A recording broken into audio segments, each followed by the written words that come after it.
I think early on, when we started to shift over to iconography and images, because it literally was a literal shift in the format. And we went, we really could turn this to be student facing. Look at the language we use. Right. Oh my gosh, we started to look at so many of the lesson plans, very well intended, but so cumbersome and so wordy that it was a portal that opened into seeing it from the student's point of view on a level we hadn't. And then when we just came up with a few replacement strategies, like let's try it laying it out and let's do the visual, and people were gobbling it up. Yeah. I think it was early on. That was for me. Do you?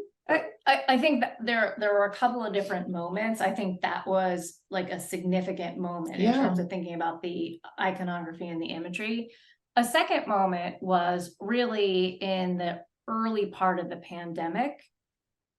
We started to realize, we always realized the significance of teachers, but we started to realize that when the teacher was no longer available to engage in the like immersive exploration and the narrative thread and the through line live and in person, when kids were just left and families with kids that were just left with, here's a series of assignments, right?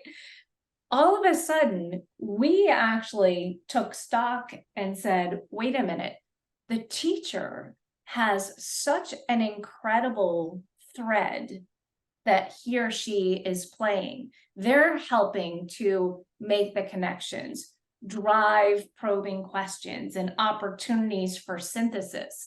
And when the teacher is removed from that day-to-day interaction and is just replaced with, here's a set of things that you're going to do, and at the end of the week, at the end of the module, here's where your grade's going to be generated. It felt clinical and stale and depleting, not just from a kid's point of view, but from a teacher's point of view.